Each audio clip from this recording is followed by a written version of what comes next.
Bakunzi bacu mwongeye kwirirwa, twizere ko mumerewe neza aho muherereye. Reka tuganire ku ntambara ikomeje kujya mbere mu burasirazuba bwo hagati ya Amerika ifatanyije na Israel ndetse n'igihugu cya Iran. Icya mbere twamenya ni uko mu kanya gashize perezida wa Leta Zunze Ubumwe za Amerika yagiye kuri Truth Social, rwa rubuga rwiwe, yandika yuko mu minsi ibiri ishize harimo haba ibiganiro hagati ya Amerika ndetse na Iran ku bijyanye no guhagarika intambara. Anavuga yuko yategetse igihugu cyiwe kuba gihagaritse ibitero ku gihugu cya Iran mu gihe cy'iminsi 5 mu gihe ibiganiro bikomeje, ndetse anavuga ko biri gutanga umusaruro. Ariko ikintu gitangaje ni uko Iran yo yavuze yuko nta makuru yo kuba hari ibiganiro biri kujya mbere hagati yayo na Amerika ifite, kubera ko ibyo biganiro bitigeze biba, ndetse navuga yuko yo ikomeje ibitero byo kwitabara, naho ibyo kujya mu biganiro ayo makuru ntayo ifite. Ikindi wamenya yuko, ngira ngo turabyibuka yuko ku itariki 21 z'uku kwezi hari igitero cya misile cyagabwe ahitwa Diego Garcia, ni ku kirwa giherereye mu nyanja y'Abahinde. Icyo kirwa kikaba kiriho base ya Leta Zunze Ubumwe za Amerika ndetse n'Ubwongereza.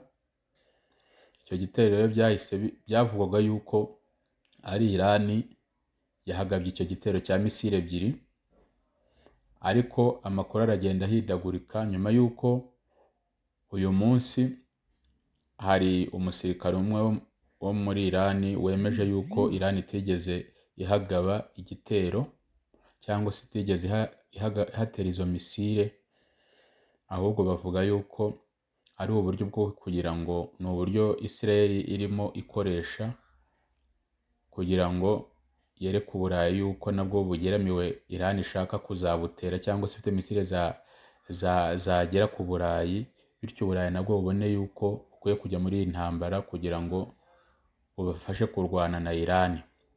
Ubwo rero Iran yo yavuze yuko rwose itigeze ihohereza cyangwa se iharasa izo misile, ahubwo ivuga yuko Israel ari uburyo iri gukoresha kugira ngo ikururire Uburayi muri iyi ntambara.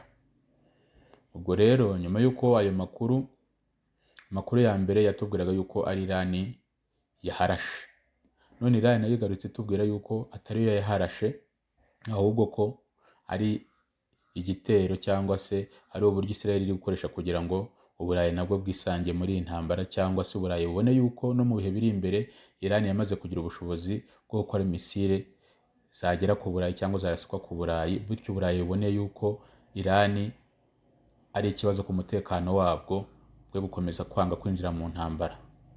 Niba rero impande ebyiri zirimo zishinjanya, kandi buri ruhande yaba Iran yari ifite inyungu zo kuba yarasa kuri icyo kirwa, kuko ni Ubwongereza bwari bwamaze kwemera Leta Zunze Ubumwe za Amerika kuba zakoresha ibyo birindiro mu kurasa kuri Iran, kandi icyo kirwa mbere na mbere bizwi ko kuva na kera kose cyari ikirwa cy'Abongereza.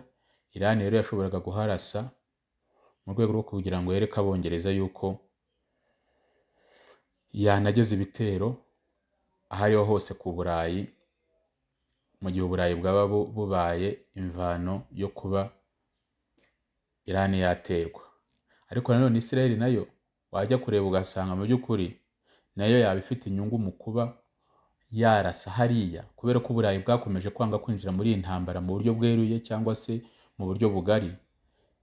Nayo iramutse ishaka ko intambara ikomeza, n'ubundi nayo yaharasa kugira ngo yereke Uburayi ko bukwiye kwinjira muri iyi ntambara bukabafasha, kubera ko byaba biri kugaragara yuko Iran ari ikibazo ku mutekano w'Uburayi, kandi ko Iran ifite ubushobozi bwo kuba yarasa ku bihugu by'Uburayi. Rero iminsi izakomeza kutwereka uwatubeshyaga cyangwa se uwatujijishaga. Ese ni Israel yaharashe koko, cyangwa se ni Iran yaharashe nk'uko byavuzwe mbere? Nibyo gukomeza gutegwa amaso. Rero bakunzi bacu, izo ni za update twari tuje kubahereza, ariko turakomeza dukurikirane uko intambara irimo kugenda. Tuzajya tuza buri munsi kugira ngo tubagezeho amakuru agezweho muri ako kanya.